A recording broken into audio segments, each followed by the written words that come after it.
Hi.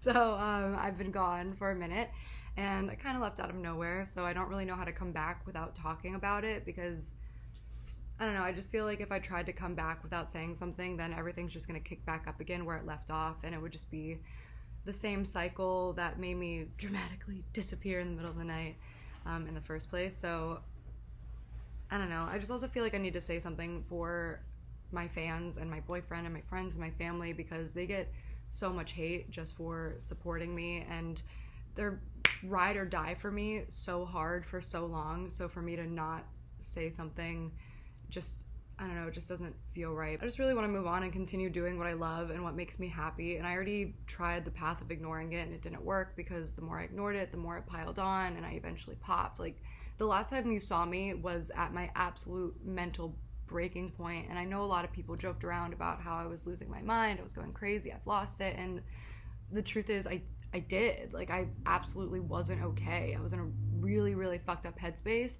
But what you saw on the outside was a very random and sudden outburst. But what you didn't see is everything that's been weighing on me for a very long time. So I just feel like the only thing left at this point is to just try to lay it all out and use my voice to speak up for myself, but not the way I was before. Like that was a lot and all over the place, but I'm doing a lot better now and feeling like myself again. Come here, buddy. I heard you beating the shit out of your sister downstairs. I'm having so much trouble with my kittens because one of them is so much bigger than the other, and he just wants to play with her, but he really hurts her, and sometimes I can't tell if they're just playing or if she's actually crying. So I don't know, he's kind of a bully. Huh, Fred? He's sort of a bully, but you're the cutest bully in the world. Go, be free. Oh no. Anyways, I'm doing a lot better now and I'm feeling like myself again and feel like I'm able to clearly communicate, hopefully. So this is me telling my story that I've been afraid to tell, that I've been trying to just escape because I never wanted to tell it, and I'm coming into it ready for people to not believe me because of course there's just always going to be people that don't, and I've learned that I just have to be okay with that because this is for Fred, Jesus. But yeah, I'm kind of ready for people to say that I'm lying or manipulating, and I just have to be okay with that because this is just about me moving on and healing from everything. It's been a really difficult task to try to toe that line between ignoring the drama and not feeding into the cycle and standing up for myself and not allowing people to walk all over me. And I really have always tried my best to do the right thing, and of course I haven't always been right or handled things properly, and that's just part of learning, but I do always try to do the right thing. It just feels like at this point I don't even really know what like the right thing is because I feel like I'm always wrong. So I'm just at the place where I want to do what's right for me, and I feel like this is what feels right now. So I guess the only logical place to pick up is explain where I went, why I left so suddenly, just literally deleted everything in the middle of the night without warning. And this is the part I'm least looking forward to, so I'm going to lead with it to get it out of the way. So I'm gonna be referencing multiple people but referring to them as a collective they. So when I talk about specific events, it's either a group of people or a singular person, and I'm probably gonna be like slipping in and out of referring to one or many people because this isn't really meant to be a hit piece. It's just to get it off my chest and hopefully give some type of clarity. So a few years ago, back in 2014, when I first moved to LA, just getting started on social media, I moved out and had the intention of working a corporate media job, but I found myself a part of a really toxic friend group that was just very abusive mentally, emotionally, and sometimes physically. Sorry, it feels so fucking stupid and awkward to say when people talk about abusive relationships, like it's usually a parent-child or like a romantic thing, but any relationship can be abusive. Like sometimes it's a teacher and a student, or a doctor or a patient, or a boss and employee. A lot of times it's a friendship, and I just feel like that's something that's not really talked about a lot, is like abusive friendships. So my involvement with this group was very brief, but it left a lot of scars and followed me honestly even to this day. And like most abusive relationships, it started small with these weird backhanded compliments that I didn't recognize at the time as insults, like, oh girl, you're so cute, but imagine how much better you'd look if you lost 15 pounds, or that I need a nose job, or like talking about somebody who just got a Brazilian butt lift and liposuction, saying that like I need to do that because it would make me look better and it would help my career. Or like this one time I was stopped by a fan, and it was like one of the very first times that someone had ever asked me for a picture in LA, and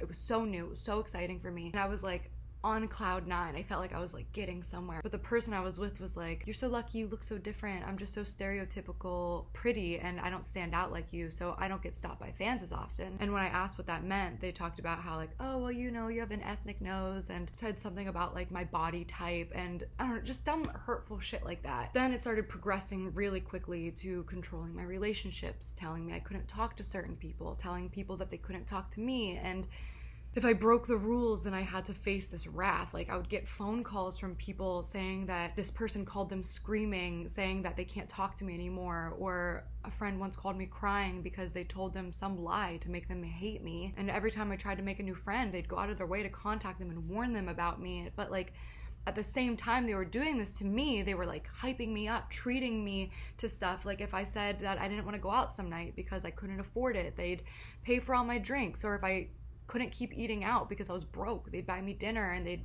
make me feel like, "Oh no, it's no big deal, I want you here, so I don't mind paying for it," but all the while telling people that I'm using them. And when I had nowhere to go, they offered me to move in, which was amazing, but then once I moved in, I wasn't allowed to have a key.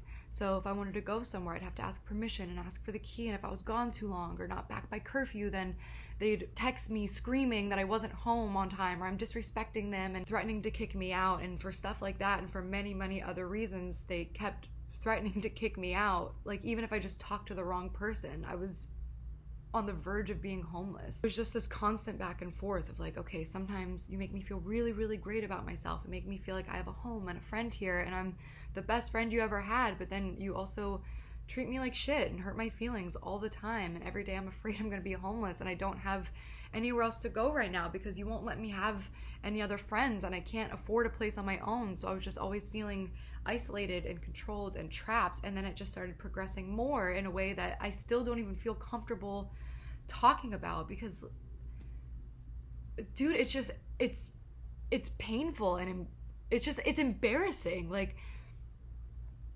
I'm like this grown woman, right?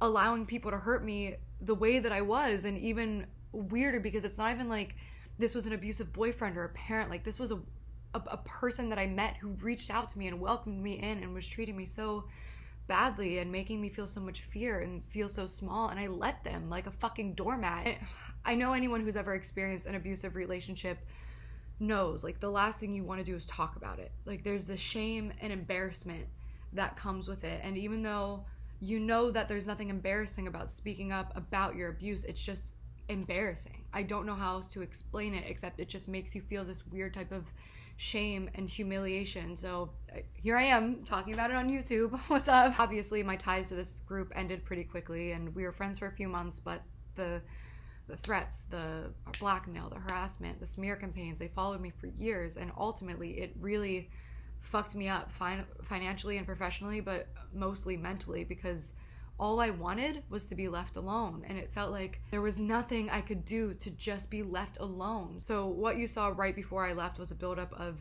years and years of staying silent through threats and abuse and trying to ruin every major moment or accomplishment in my life. It's like every song or EP release, every book release, every award nomination, there's just some public dig to try to take the attention off of what I was celebrating and capitalizing on the fact that people were talking about me as a way to get attention on the drama that they were trying to create and constantly baiting me, trying to get me to feed into it. And it's like every time I was working on something or shit was going really well, I was looking over my shoulder for this unpredictable predictability, and finally it worked. Like they got this massive attention that they've been working at for years, and still I ignored it, and still it didn't stop. So I tried to handle it civilly, kindly, and privately, which was a courtesy frankly I never got, and I was met with more threats, more blackmail, more demands, and I just couldn't fucking do it anymore. Like I've tried to smooth things over with this person so many times, and it always comes back to this. And it's just such a toxic thing to pretend you're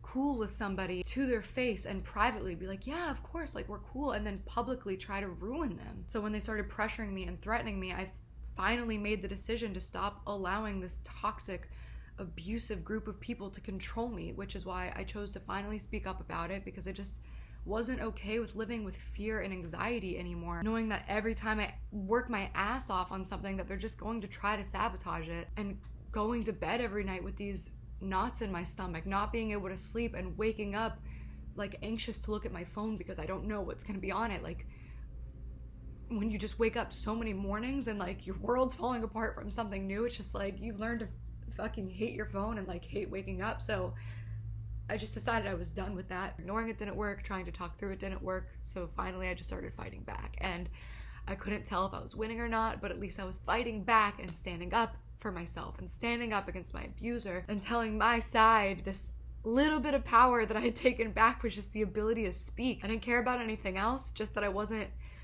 able to be controlled anymore, and everyone was just mocking me, but it still felt weirdly good. I don't know, clearly I was some type of manic and everything was just spiraling, and I recognize now that through a lot of therapy I was having some type of just mental breakdown as a response to reliving this trauma of my abuse, but still I just felt free. And that leads us up to why I left. So the night I deleted my social media was the night I was going to post a podcast where I recorded everything. I showed every email, every text, every tweet, every now deleted video, played every voice note, all of the threats of physical harm, threatening to ruin my career, every live stream, every comment, statements from friends who had my back when she tried to turn them against me, statements from old fans who had contact with this person, had information. And honestly, I was amped the fuck up and charged up and ready to go and thought, wow, this is it. Fuck these people. Here we go. I'm done staying silent about this shit.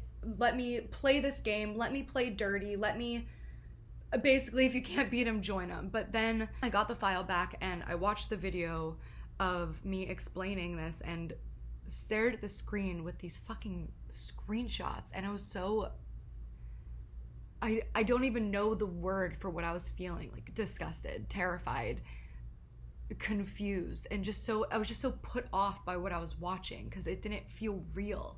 It felt like I was watching a stranger. Like, I didn't recognize myself. I hated what I saw. My body language, my face, my tone, my anger, like my pain. Like, here I am, a 29-year-old woman telling the story about someone who was in my life for such a short amount of time all of these years ago, putting so much time and energy in because I felt like that's what I needed to do, because it felt like I had no other option. Like, I'm shooting off these facts and referencing these things, and I was like, oh my God, you're obsessed. I'm obsessed. I had become obsessed. Like, for years, these people have been so obsessed with me, trying constantly to tie themselves to me in some way, and in trying to distance myself from it, this big act of distancing myself, I had gotten even more wrapped into it. So I'm watching it and I'm seeing in myself what I hate about them and what I hate about what the internet has become in general a lot of times, which is bringing receipts and proof and all these personal situations on a global level for what? So it's 2 a.m. and I texted my podcast producer, and this is the person who's edited all of this together and added in all of the screenshots. Like, what do I do? I can't post this. I look like a fucking psychopath, right? And he said, no, like, you don't look like a psychopath. You look like someone who's been dealing with an abusive stalker for years. And as your friend, I'm telling you, this shouldn't be public information. You need to take legal action. And I texted my manager and I asked him the same thing, and he'd been dealing with this whole thing with me, and he said, I don't see this person that you're seeing. I see somebody who's in a lot of pain. I see somebody who's been trying to like navigate an impossible situation, but like, this isn't the way. Like, I want you to feel at peace. Whatever you do, I support you. But I just realized, like, they're right. So in the midst of the sea of a mental breakdown, I had a realization. I wasn't okay. I was dealing with some really heavy shit that I wasn't able to properly process with so many eyes on me, and this was on top of everything else that I haven't even gotten into yet. And it was taking a huge toll on me, and I needed to just fuck off with the internet and handle this shit the right way. So I deleted everything and just took some time to heal, regain my mental health, and get back to planet Earth before I hurt myself. Once I deleted my social media, it didn't stop, obviously. Like, a years-long obsession doesn't go away just because my Twitter did, and it got a lot more intense, actually. Like, They joined my Patreon under fake names, got into my private Discord, and started harassing my fans. And a lot of them are underage, of course. It's like when they can't get to me, they go for anyone around me, like my best friend, my boyfriend, my little sisters, and they found my fans' private information and contacted their families. They threatened a literal 10-year-old with the police, and he messaged me so scared. And they collected the personal private conversations from my private Discord where my fans have this safe place to vent and share their problems, and blackmailed them with it. My fans were now being treated the way they've treated me for years, and a lot of them were forced to deactivate or private their social media. One of my fans who's been along the ride, oh god, she's been around for fucking ever, she's the fucking best. She had a relapse with her self-harm and attempted suicide because they contacted someone they shouldn't have and put her under extreme duress. And now she's in a rehabilitation center. Like, this is not some weird troll internet fun. These are seriously dangerous people, and I'm not even here, and every day it's a new drama that they're trying to create still. So I'm no longer dealing with it on my own, and the lawsuit. So I started this lawsuit months ago at the very relentless request of my manager and friends and therapists and family and lawyers, all instructing me to stop communicating directly with these people and handle it legally. I was very lukewarm. Actually, no, I wasn't very lukewarm. I was very cold to it because there's not a single part of me that wants to be in a lawsuit, and there's no part of me that wants to involve other people's family and children in this chaos. So I put a pin in that, but after the harassment and threats continued, I decided to go to that route because now that felt like my only option. So I worked on that for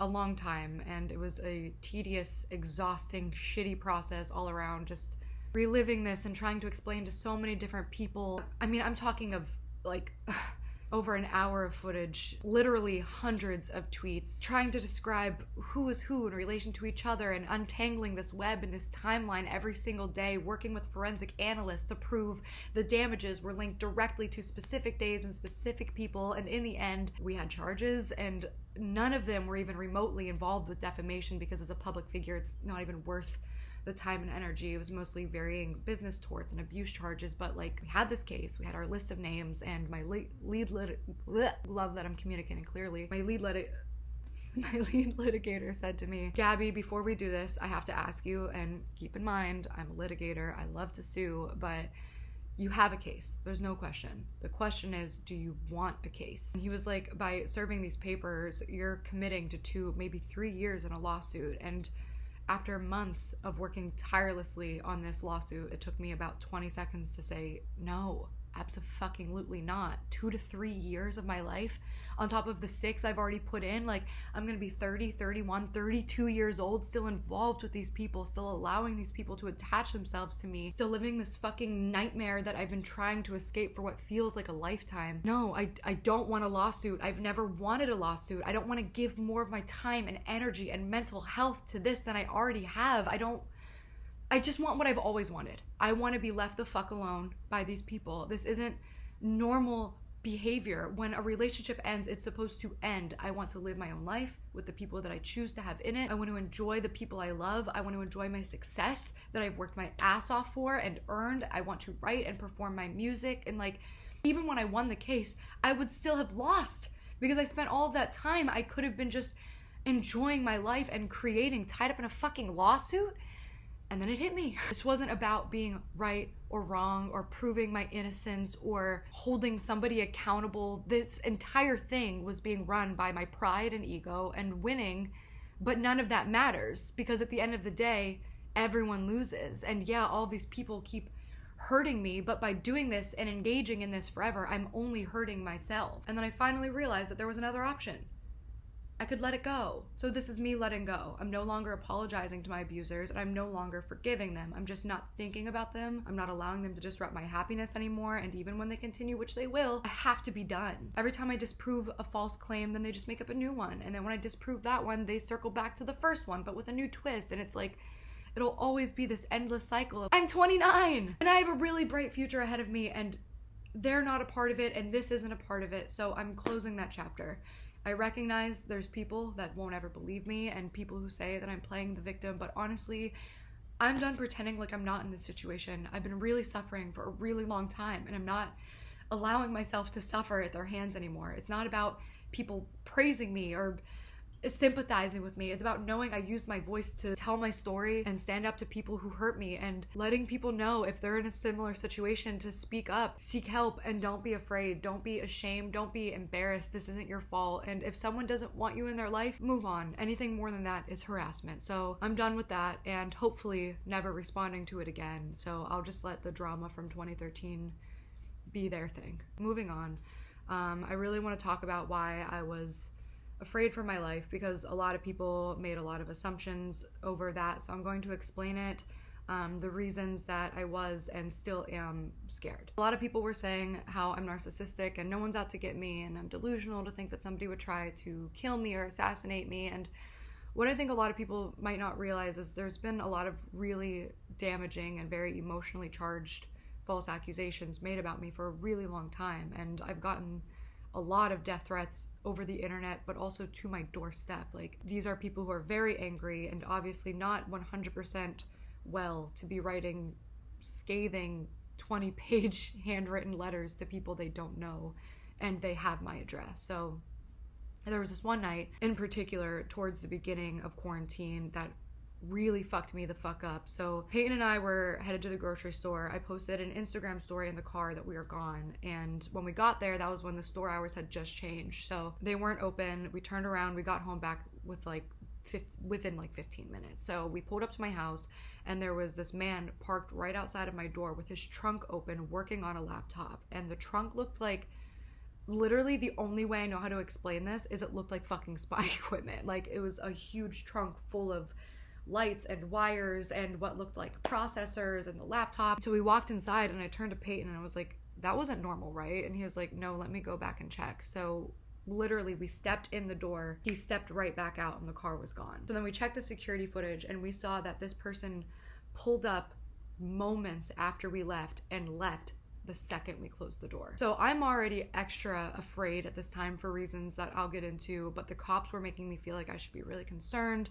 My security people were having me reset and secure all my Wi-Fi and alarm passwords, and I had a full-blown fucking panic attack, uncontrollably sobbing, couldn't sleep for weeks, added locks, added extra security, and who knows? Like, that's the thing, like, who knows if it was real or not? Maybe it was just some guy who needed Wi-Fi and he was driving around looking for it and he had to pull over, or like someone had an emergency work thing and they just needed to get something done, and they have, for whatever reason, something set up in their trunk so they can mobily work. I don't know, but like, when there's people threatening to kill you every day, it's not insanely paranoid to think that something might be amiss. And then around the same time, there's also this situation of an obsessed fan who for years has done some very dark, serious shit to hurt me and other fans, including faking cancer, staging their own suicide, and then coming back as other accounts to mourn her. And it was just a lot. And the last interaction was, this is a grown woman, by the way, she somehow got a 13-year-old girl to help her manipulate me into thinking that this little girl was being raped and beaten by her father. And that's a whole story in of itself. But I spent all night trying to get her help, trying to get her to tell me where she was, and then she wouldn't, because she said she was scared, and if she told me where she was, that her father would hurt her some more. And in my mind, I'm like, you know, this feels like a sick prank, but on the off chance that there's actually this 13-year-old girl out there being hurt by her father, and she's actually scared to tell me because he might hurt her some more, I can't just turn a blind eye to this. So I found somebody to help me track her IP address. I contacted the Minnesota police and gave them fucking GPS coordinates and told her help was on the way, and she left off by pretending that her dad had taken her phone and said, who the fuck are you talking to my daughter? She's done now. The account deleted. Long story short, the next morning I found out that it was without a shadow of a doubt this person. After years of all of this, I finally said, do not contact me. Please leave me alone. Please leave the fandom alone. Do not come to my meet and greets. You have crossed the line way too many times. I'm done with this. And then just went on to create account after account with different aliases, and they were all friends and talking to each other, and she was threatening to hurt us. And with people like that who go to those extremes, who have access to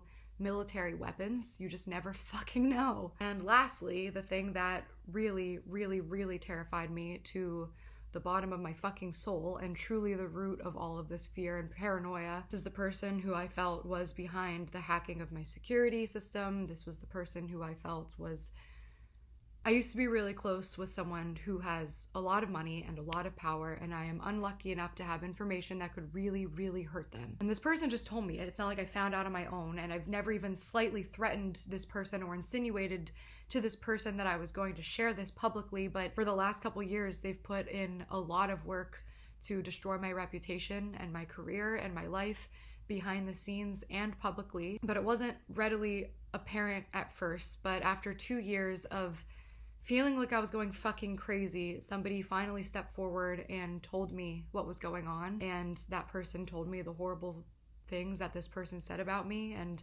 told them to stay far away from me and to never believe a word that I say. And then somebody else came forward and somebody else came forward. And it was like this network of people trying to hurt me that were all tied to this one person. It was just like this veil dropped and everything just started making sense. But the reason they did it never made sense. Like, there was no reason, and I spent a long time trying to understand why, and the only thing that I could ultimately come up with is a guilty conscience makes people do some wild fucking shit.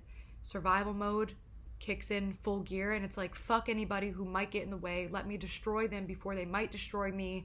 It's just too much money and too much power, and I just don't think that some people can handle it. But my tipping point was realizing that my phone that had that information on it was hacked within the last year or so, and it's fucking... The reason it's so weird is sometime last year, about a little over a year ago, somebody had told me that I should be concerned about a hack and told me to screenshot everything and back it up on other devices. So I did, but then when I went back recently to go look at it, all of the messages are there for years, but when I go back to that day, literally just that day, those messages are deleted just from that day, and then my phone crashes in the same spot every single time. And there's a lot more to that I'm not going to get into, but still, every time I get into my car, I worry that my brakes are going to be frayed, or worry that because I'm so open with the fact that this has pushed me so far mentally that my death would be staged as a suicide. And it's just one of those things that, like, yeah, maybe I'm paranoid, but it's really not that crazy to think that I'm not. So that's where what I feel is a genuine fear for my life came from. It's just a lot of evil people have been trying to hurt me in a lot of ways for a very long time, and I was just under a lot of duress because of this and a lot of other contributing factors, and it just got to be too much for me. So there's just a lot of really, really dark shit that goes on behind the scenes of the YouTube community, and obviously not all of it. Like, there's of course perfectly lovely, normal people, but there's just also a lot it's hard to live with once you know it and once you see it. And it was like, for years I've been living this weird matrix where the more you hurt people, the bigger you get, and if you dare to challenge something that you feel is wrong, then you're fucking ruined. So I don't know, this is gonna sound super dramatic. Hi, nice to meet you, but like, it really destroyed my faith in humanity and karma and goodness for a long time, and I don't know, it's just a lot. While we're here talking about YouTube, let's talk about the shadowban stuff. So I want this to be very clear. This has never been about low views or not being relevant. Like I've said a million times in a million places, YouTube has peaks and valleys. There's been times where my videos hit 10 million and then the next one didn't hit a million. And like, I understand that younger creators are coming in and the old ones phase out, and I know how YouTube works. This isn't about that, and I know that my videos aren't as thoughtful or as entertaining as they used to be because my passion and focus is elsewhere, but that doesn't change the fact that YouTube has very much fucked my channel. And I had a very long meeting with them where they went over everything and acknowledged the severe issues and apologized profusely, and they gave me links to send out to help them gather research, but I deleted all my social media before I could get there, but I'll link them down below, actually. Maybe, we'll see. But first of all, I feel like we need to talk about what a shadow ban is, because I feel like this is where a lot of the weirdness came from. So I'm gonna actually like look it up.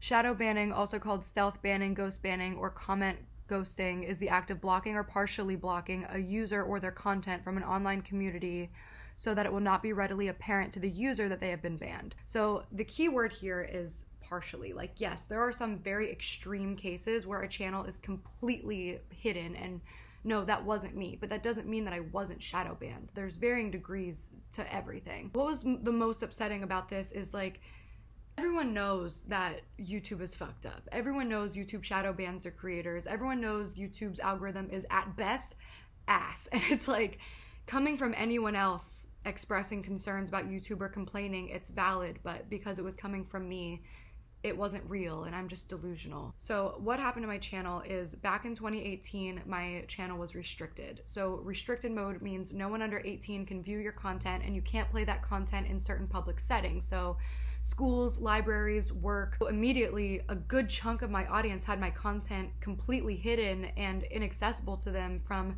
kids to under 18 to people working in college libraries or certain dorms, people's workplaces. Essentially anywhere that not safe for work content is banned, my videos are hidden. And I'm talking everything, including this fucking video of me fostering a puppy that has zero bad language, like literally not a single swear word, no adult content whatsoever, nothing explicit to it. Like, I'm literally fostering a fucking puppy, for fuck's sake. Like, this video of me fostering a fucking puppy was restricted as not safe for work, not safe for children. This video, along with almost all of my videos, was restricted, but nothing before April 18th was restricted. And that's when I used to tell stories about drugs and make sex jokes and used very adult explicit language, and it just feels like the restriction has actually nothing to do with the content. And April 2018 is significant because it's very shortly after my first wave of scandals. So that's the monster meme, being accused of being a scam artist, being accused of pretending to have mental health problems to exploit my young fan base. So like, my videos are getting blindly slammed with dislikes. My watch time is now registering as 0.2 seconds because people are coming just to dislike. And my channel is algorithmically showing that people don't like and aren't interested in my content. And my comment section is being filled with words like rape, murder, cunt, bitch, kill yourself, suicide. And we all know that YouTube restricts channels based on their comments. So now, because my comment section is filled with not safe for work content too, it's also now deemed not acceptable for advertisers. So not only is YouTube not serving my content to a very large portion of my most activated audience, restricted mode also fucks with your advertisers, because most advertisers don't want to be rolled out on a video that's labeled as not suitable for children and not safe for work. So then your videos make less money. So YouTube stops serving them because all YouTube cares about is a bottom dollar. So now it's this self-feeding cycle of my videos aren't being served because they're restricted, and advertisers don't like restricted videos, and now YouTube won't serve my videos because advertisers don't want them. So it's easier to just kill my entire fucking channel instead of fixing the problem, which they won't. But hopefully someday soon will. And YouTube has known about this issue for a very, very long time. I didn't have the data and proof yet, but thanks to the forensic analyst and very smart friends who also have channels and reached out, they pointed me in the right direction to prove that my channel and my videos were actively being unfairly stifled as soon as they were published. People think I have some direct line to Susan or the YouTube execs that can actually do something, but I don't, or else I wouldn't have had to go on Twitter and live streams to get their attention. And while I'm grateful that they finally spoke to me and want to help, I just think it's a real shame that that's what it takes to get a hold of your boss. So I opened up to my rep a while ago, who's also a really good friend of mine. He's no longer with YouTube. He left with the fact that I was suicidal after the treatment that I had been getting right after the Bianca situation, which was really, really hard to deal with on a mental health level. Like, that really fucked me up to have all of these people accuse me of this heinous thing. And as they're accusing me of this heinous thing, they're actually using her face in their thumbnails and using her name and exploiting her death for views and money and attention, but pointing at me saying that I did that. And it's like, people are literally using this child's murder as a way to hurt me, and navigating something like that is heavy and a lot for a person to handle by itself, let alone with everything else. By the way, I talked to her mom recently. We still keep in touch here and there, and she asked me to share this link to help her pass some laws and get some legislation about what happened to her and her family. So please check it out. I'll be sure to link that below. But anyways, during this time, I desperately begged for help and asked them to please just flag the false reportings and please enforce their own rules on creator harassment. And they ignored me because all of these exploitive, toxic channels collectively make them more money than I can on my own. So they chose to allow it. And when I had information that I could share that would help the situation and help absolve me, they threatened me into silence and told me that I would lose all support if I spoke up. So yes, YouTube has shadow banned my channel by restricting it, hiding it from a very large chunk of my audience, and further perpetuating the false accusations and rumors about me, which in turn hurts my channel more and more. They've labeled my channel as not advertiser friendly, so my income and my visibility was severely cut down. I've seen with my own eyes and have recorded my subscribers being removed and likes on my videos being removed and views being removed. My videos, including my music videos, are being removed from people's watch history, their watch later, and their playlists. Like, these people are removing my music from people's playlists. Like, how fucking insane is that? And I have the fake accounts. I test it myself, and pretty much without fail, every single time I'm unsubscribed to myself. My grandma can't subscribe to my channel. Like, I just feel like YouTube has fostered a really toxic, harmful environment, and people have figured out that the quickest way to make a name for yourself is to destroy the name of somebody who has already made theirs, and YouTube rewards that heavily. And I started to feel like this piñata that people just kept hitting until money came out. It's just like one of those things where I don't know if I care anymore. I don't know if I can care, because I feel like I've been fighting so hard to save this platform that doesn't want me here, and I just feel like I'm gonna drive myself crazy again fighting for something that makes me so unhappy and hurts so much. But I don't know, man. I also want to say that it's not that I can't handle jokes or trolling. That stuff doesn't bother me. Like Leafy, Trisha, I don't care when people make fun of my books or my music, whatever. Art is up for conversation. I love that people are having conversation about it, and that's what it's for. Like, even people who poke fun at it, they're enjoying it in some way, and everybody watching it is having fun and laughing because of something that I created, and that's awesome. Like, I don't really care about that. Obviously, I don't love it. Like, I wish people were talking about my music and stuff because they like it and they're like, yo, look how dope this is, but like, whatever. It's not that stuff. It's the life ruining shit. Photoshop tweets saying things I'd never say, constantly a new one, or being accused of being a transphobe, being accused of blackface, people saying I collaborated with a rapist despite no video existing anywhere, calling me a sociopath, a master manipulator, a narcissist. It feels like now, because of all of that, nothing I ever say will ever matter again. And this is not to say by any means that I've not fucked up in any way and I've never done anything wrong. Like, I know that I'm a fuck up. Trust me, I know, but I don't think that because I haven't always done things the perfect way that I don't deserve happiness or success ever again. But the worst part is, like, when people call you something so many times for so long, you start to believe it. And I still spend all day overthinking every interaction I have, wondering if I was being manipulative or rude, or questioning if I'm a bad person, and asking myself if my friends and my boyfriend are all actually yes men who are just enabling my bad behavior, and I'll never know because they're yes men. And what if I'm hurting them and I don't know because I'm so far gone, and I just justify all of my bad behavior to myself, and I'm actually delusional, I'm actually crazy, and I'm just this evil fucking person. And I've spent so many hours in therapy sobbing, begging him to tell me that I was this narcissistic, sociopathic fucking monster so that I could be treated and be better. But whether I'm a monster or just somebody who's dealing with a lot of heavy shit, I can't help but feel like this bomb that everybody I love is in the blast radius, and my chaos becomes their chaos. And I just know that it's hard to love somebody like that. So that's been one of the hardest things to try to deal with and navigate, is knowing that my friends and my boyfriend and my family want to be here for me and support me through everything, and that they've had to live through this too. So I don't know, man. A lot of people say that I'm not meant to be in the public eye, and maybe that's true. I'm so fucking sensitive and I take everything very personally. I'm so fucking insecure and very self-conscious. I have no fucking self-esteem, and it's difficult for me to just let stuff roll off of me. I catastrophize everything, so sometimes it's hard to tell if things are as bad as they feel, or if I'm just living in an echo chamber of my own thoughts, and I'm just always overthinking my every move, and I blame myself for everything as it is. So when everybody's blaming me, I want to fucking die, because it makes me hate myself so much more than I already do. And I just, like, most of the time it feels like I don't belong, and at times it feels like I'm suffocating and I feel like I can't breathe. But I just can't let that be the reason I stop doing what I love. Like, I need to make music. It's the only thing that makes me feel truly alive and feel like I have a purpose. And when I really wanted to die a couple years ago, I had this moment where I was sitting in my old dining room in that shitty fucking apartment that I lived in for fucking ever, and I felt empty. And then it was like this energy was thrown into my chest, and it was filled with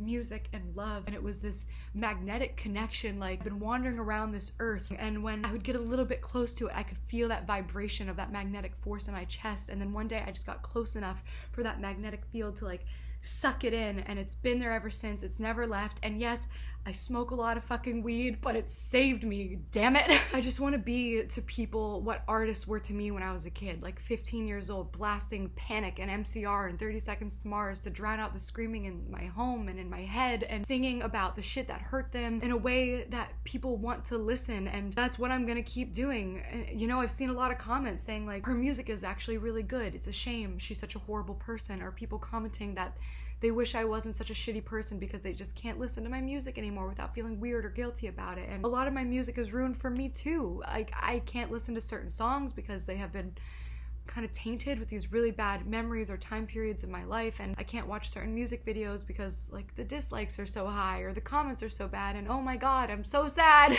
that I can't enjoy TikTok. Like, I think we have one of the funniest, cleverest, most creative generations on our hands, and the content on TikTok is so fucking funny and brilliant, but I have too much anxiety to open the app because I know that so many people on there hate me so much, and honestly, I don't blame them at all. Like, if you hear about someone and what a terrible person they are, and all you hear is that, of course you hate them. I know I would hate me. I mean, I hate myself anyways, but not for the same reasons you hate me. But I do believe that it's one of the most amazing things about this generation is that they care and they see injustice and fight against it in a lot of ways. That's fucking amazing. We've never had that on such a huge scale before, and that's one of the greatest benefits of social media. It's this generation, and they're setting up the standard for holding people accountable, which is necessary, but it just sucks when people take advantage of that because unfortunately the first lie is always the loudest. The truth is, I don't blame the fans and viewers and people who are neither for feeling how they do. It's just like, I know that a lot of people are just standing up for what they feel is right and showing that they don't accept certain behavior and have the most wonderful intentions. And I understand why they believe it, because it is really fucking unbelievable that people would make this shit up. But I don't know, dude. It's been a lot of loss and a lot of rejection. Anyway, to anyone who's still watching this, whether you're an ex-fan or somebody who only knows me from all of the drama, all I can really ask is if you could please just give me a chance and listen to me and get to know me for who I am and not who people say I am, and get to know my music and listen and try to hear the story that I'm trying to tell and the message that I'm trying to spread. I feel like at some point it feels like we lost sight of the fact that people can be more than one thing, and everybody is the villain in somebody's story, but that doesn't mean they're just a bad person. People are complicated, and relationships are complicated, situations are complicated, emotions are complicated, but I'm not this devil that everybody makes me out to be, but I'm also not a fucking angel. I have a lot of issues that I've been working through and will continue to work through for my entire life. I'm impatient. I've been difficult and unprofessional in work settings. I've been a lousy friend, a shitty partner in relationships. I'm easily agitated and I have a really difficult time hiding it sometimes. I've road rage. I used to and still sometimes do say shit that I regret if somebody hurts me.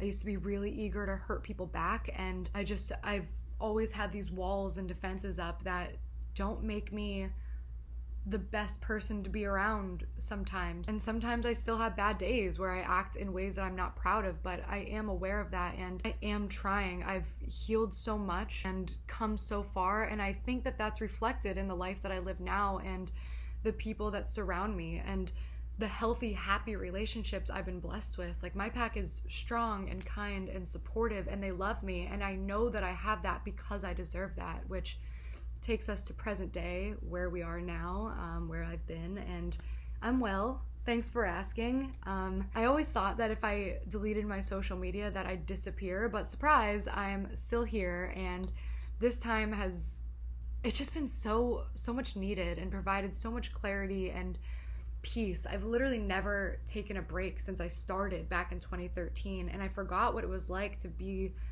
normal and live in the real world and not in the social media world. I feel like myself again, which is something I haven't felt in a really long time, but also I feel like a totally new person. I've just been like working out and hanging out in my backyard and raising kittens and working on my music, and the book, and by the way, is still available for pre-order, and I'm very much in breach of my contract.